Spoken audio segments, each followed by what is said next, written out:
Hello all.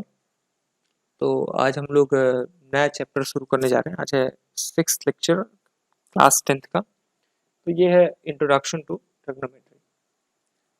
तो सबसे पहले हम लोग ये देख लेते हैं कि एक ट्रायंगल क्या होता है, क्योंकि हमने वो चैप्टर थोड़ा स्किप कर दिया है ट्रायंगल का। हम उस पर बाद में जाएंगे। ट्रायंगल क्या होता है? A close shape made with three straight lines, जैसा कि यहाँ दिख रहा है। एक closed shape made with three straight lines. ये थ्री स्ट्रेट लाइंस और इनको मिला के हमने एक क्लोज शेप बनाया, इसको बोलते हैं ट्राइंगल। इसका नाम ट्राइंगल क्यों है? ट्राई एंगल, क्योंकि इसमें तीन एंगल होते हैं। They form three angles. कौन कौन से? ये रहा तीन एंगल। हम इसके वर्टेक्सेस को कुछ नाम देते हैं, एबीसी। ठीक है। तो जो एंगल्स होते हैं वो भी इसी तरह से कॉल किए जा सकते हैं, लेकिन इस एंगल को हम दो तरह से कॉल कर सकते हैं। देखो, एक तो हम लिख सकते, इस एंगल को हम बोल सकते हैं एंगल ए। मैं इसकी बात कर रहा हूँ। लेट्स से थीटा, मैं इसको बोल दिया। तो theta can be called as angle A, and also can, ये जो साइन है एल नहीं है, ये थोड़ा सा ऐसे टेढ़ा करके फिर ऐसे बनता है, इसको बोलते हैं एंगल। ठीक है। या इसको बोल सकते हैं एंगल बी ए सी, यानी जिन दो लाइंस को मिला करके ये एंगल बना हुआ है, और उन दो लाइंस के जो सेंटर में है, यानी वो जो उसका पॉइंट है जहाँ से ये लाइन बन रही है, उसको सेंटर में रखेंगे और दोनों लाइंस के जो नाम है वो लिखेंगे। बी ए और ए सी को मिला के बन, इसलिए एंगल, यहाँ एंगल लगाना जरूरी है। तो ये हुआ, इसलिए इसका नाम है ट्राइंगल, क्योंकि इसमें तीन एंगल होते हैं। And all angles sum to 180 degree. मतलब ये हुआ कि, इसका मतलब ये हुआ कि मैं सिंपल लैंग्वेज लिख रहा हूँ कि angle A plus angle B and plus angle C should be equal to 180 degree. Never more never less, यानी कभी 180 से ज़्यादा नहीं होगा और कभी 180 से कम नहीं होगा, अगर ये एक ट्रायंगल है। Triangle means closed shape. बहुत इंपॉर्टेंट है, क्लोज्ड शेप ना। ये है तो ये भी तीन लाइन पर, एक क्लोज्ड नहीं है। ओके। तो जो ट्रिग्नोमेट्री में हम बेसिकली डील करते हैं एक स्पेशल कैटेगरी ऑफ ट्रायंगल से, जैसे उसको बोलते हैं राइट एंगल ट्रायंगल। यानी राइट एंगल ट्रायंगल ये रहा। होता क्या है, ये दोनों ही राइट एंगल ट्रायंगल्स हैं। होता क्या है, one one of the angles is 90 degree. One, ऐसा नहीं कि एटलीस्ट वन, वन। क्योंकि अगर एक 90 है तो लेट से इस फॉर्मूले में हम चलते हैं, that angle A plus angle B plus angle C is equal to 180 degree. यहाँ पे अगर हम इसे नेम करें तो लेट्स से कि ए बी एंड सी, ये पी बी और एच क्या है मैं बाद में बताऊंगा। तो यहाँ angle B, here angle B is equal to 90 degree. क्या हो जाएगा? Angle A plus 90 degree plus angle C is equal to 180 degree. अब इस 90 को इस तरफ लाओ तो क्या मिलेगा?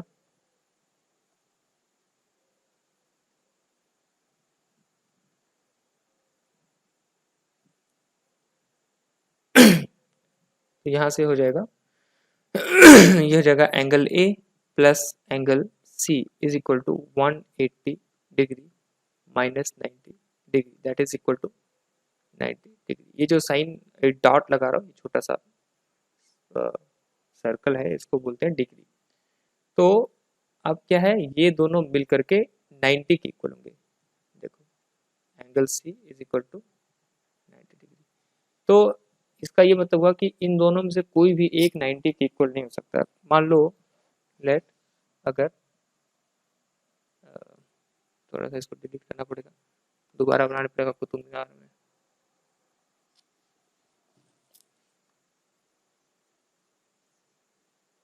बालकनी बड़ी मेहनत से बनाई थी, बालकनी नहीं बताऊंगा मैं, बहुत मेहनत से बनाया था बालकनी मैंने। ओके। तो लेट्स सी,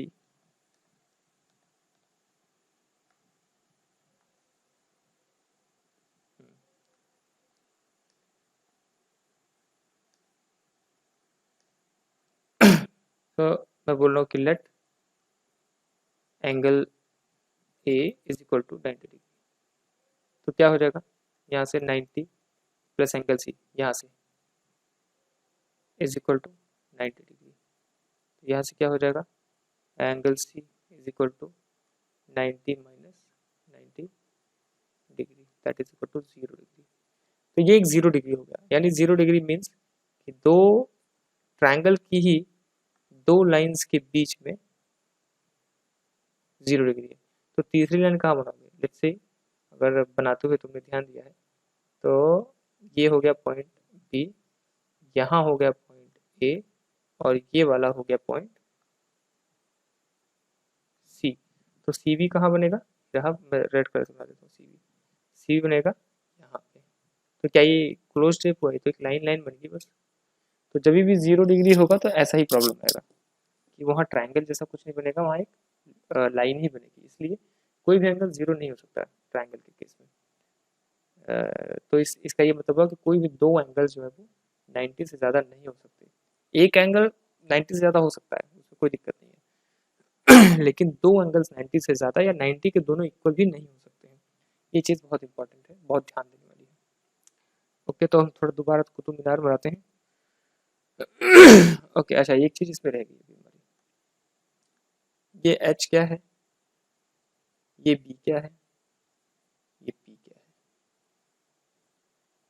तो अगर हम जिस एंगल को कंसीडर कर रहे हैं, लेट्स से कि हमने इस एंगल को कंसीडर किया, एक 90 डिग्री है तो कंपलसरी कंडीशन है, तो फिर इस एंगल को कंसीडर करने का कोई मतलब नहीं है। ये तो ये हुआ कि जब ये 90 डिग्री होगा तो हम ये कहेंगे कि अब हम इसमें ट्रिग्नोमेट्री लगाने जा रहे हैं। तो ये तो वहीं यूज हो गया, ट्रिग्नोमेट्री लगाने जा रहे हैं। अब हमारे पास दो एंगल बचे हैं, तो अगर हमने एंगल ए के साथ वाला यूज किया है, इसको हम रेफरेंस भी ले रहे हैं, तो फिर जो एंगल ए एंगल एक देखो, यहाँ पे जिन दो लाइन से बन रहा है उसमें से एक लाइन इससे और इससे बन रहा है एंगल, उसमें से एक लाइन इस परपेंडिकुलर को बनाने में हेल्प कर रही है, सॉरी इस 90 डिग्री के एंगल को बनाने में हेल्प कर रही है। तो 90 डिग्री के बनाने में जो हेल्प दो लाइनें कर रही हैं, उनमें से जो लाइन इस एंगल के साथ कनेक्टेड होगा उसको बोलते हैं हम लोग बेस या side adjacent to angle A. और जो लाइन इसी इसी थीटा के बिल्कुल ऑपोजिट में होगा उसको बोलेंगे परपेंडिकुलर।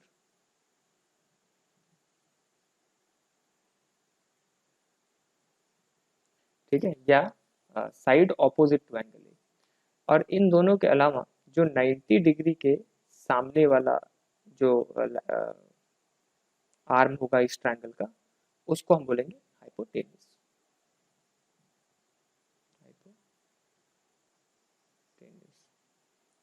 ठीक है, अब इसी चीज को हम यहाँ पे अप्लाई करते हैं। हमने एंगल चेंज कर दिया, अभी एंगल ए से शिफ्ट होकर के बी के पास आ गया, सॉरी सी के पास आ गया। तो देखो, जो बेस था वो चेंज होकर के यहाँ पहुंच गया, जो परपेंडिकुलर था वो यहाँ पहुंच गया। सिर्फ इन्हीं दोनों में चेंज होगा, हाइपोटेन्यूज हमेशा हाइपोटेन्यूज उसी जगह पे रहेगा, ये कभी चेंज नहीं होने वाला है। 90 डिग्री के सामने वाला हाइपोटेन्यूज, हमारे कंसीडर एंगल के सामने वाला परपेंडिकुलर, और उसके साथ वाला बेस। अब हमारा ट्रिग्नोमेट्री यूज कहाँ होती है, बड़ी भारी बात तो यही है। देखो ट्रिग्नोमेट्री कहाँ यूज होती है, बताता हूँ। बड़ी मेहनत से हमने पिक्चर बनाया है, इसको हम लेके आएंगे नीचे।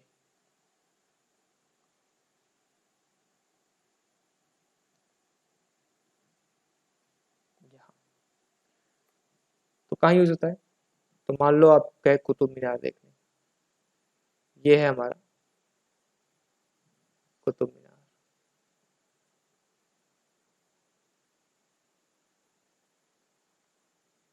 ठीक है जी, ये हमारा कुतुब मीनार है। और यहाँ से खड़े हो, तुम देख रहे हो कि भाई हम यहाँ से देख रहे हैं, ये हो तुम,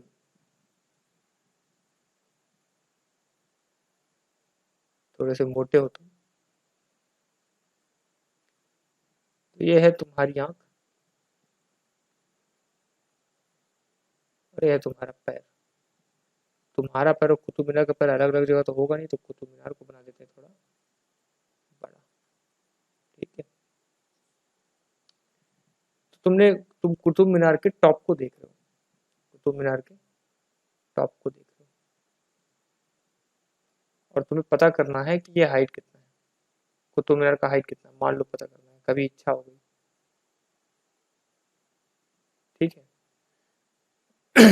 तो तुम्हें केवल दो चीजें पता करनी होंगी, वो क्या है, वो है कि तुम कुतुब मीनार के इस सेंटर से कितनी दूर हो। लेट्स से ये सेंटर है ए, तुम्हारी आंख है बी, और इसका टॉप है सी, तो तुम इस सेंटर से कितनी दूर हो, पहला इंफॉर्मेशन चाहिए हमें ए बी कितना है। सेकेंड इंफॉर्मेशन चाहिए कि तुम कितनी आंख उठा के देख रहे हो, कितने एंगल पे अपनी आंख उठा के देख रहे हो। लेट्स से थीटा है, हमें चाहिए एंगल थीटा और एंगल बी। अगर ये दो इंफॉर्मेशन है तुम्हारे पास, तो तुम ये बता सकते हो कि इस कुतुब मीनार की एक्चुअली क्या हाइट है, क्या हाइट। कैसे करेंगे वो हम लोग देखेंगे आगे। या अब मान लो तुम आसमान में खड़े हो, और ये है देखो, मैंने घर बनाने की कोशिश की है, अच्छे से नहीं बनाया क्योंकि मैं घर नहीं बना पाता हूँ अच्छे से तो ये है डबल मंजिला घर, और इसमें ये है तुम्हारी बालकनी जहाँ तुम बैठे हो, और ये मान लो लहर है, ये क्या है, मान लो नदी है, वाह नदी है, और तुम यूं ही छत पे गए एक दिन, बालकनी में बैठे, और तुमने देखा कि अरे वहां पे तो एक फूलों की बागान दिख रही है, उसमें मुझे एक कमल दिख रहा है। ओ माय गॉड, कमल ऐसे नहीं होता, कोई बनाने नहीं ऐसे कमल, कुछ ऐसे होता है कमल। ठीक है चलो ये कमल है मान लो, थोड़ा अच्छा नहीं है पर लेट्स से यही कमल है, और तुमने सोचा कि अरे तुम मैथमेटिशियन हो भाई, तो तुम्हारे दिमाग में ये नहीं है कि कमल चलेंगे, कमल सूंघेंगे, पकड़ेंगे, तोड़ेंगे, मुड़ेंगे, नहीं, तुम्हारे दिमाग में आया कि पहले देखते कितनी दूर है ये कमल। तो तुम्हें क्या चाहिए, पहले तो ये कि तुम्हारे घर की ऊंचाई कितनी है, और तुम्हारा ये बालकनी कितना ऊंचा है। लेट्स से तुम जहाँ बैठो हुए है ए, ग्राउंड का ये हिस्सा है बी, और कमल है पॉइंट सी पर तो पहले तुम देखो कि मैं कहाँ बैठा हूँ, कितने ऊंचाई पे मैं बैठा हूँ, क्या है। अच्छा उसके बाद मैंने देखा, लेट्स से, तो मैं कितना नीचे देख रहा हूँ, कितना नीचे देख रहा हूँ। अब अगर ये दो इन्फॉर्मेशन है, तो तुम्हें मालूम चल जाएगा कि मुझे ये कितनी दूर है ये कमल, या ये इस नदी की चौड़ाई है कितनी, जितनी मुझे पार करनी पड़ेगी इस कमल को लेने के लिए, और फिर उसको जैसे भी पार करेंगे स्ट्रैटेजी अपनाएंगे। तो ऐसी चीजों को जो है हम लोग ट्रिग्नोमेट्री से सॉल्व करते हैं तो ट्रिग्नोमेट्री जो है एक्चुअली वो मैथमेटिकल टेक्निक है, ये एक मैथमेटिकल टेक्निक है जिसको हम सॉल्व करते हैं, जिससे हम ऐसी समस्याओं को सॉल्व करते हैं अभी ट्रिग्नोमेट्री आया कहाँ से, ये एक्चुअली है ग्रीक वर्ड, जहाँ ट्राई का मतलब है तीन यानी थ्री, कौन का मतलब है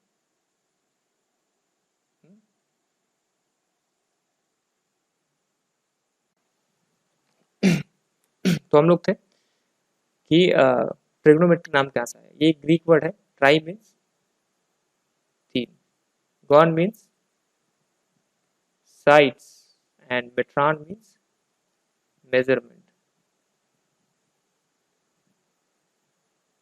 So doing some kind of measurements on a three-side object is actually a trigonometry.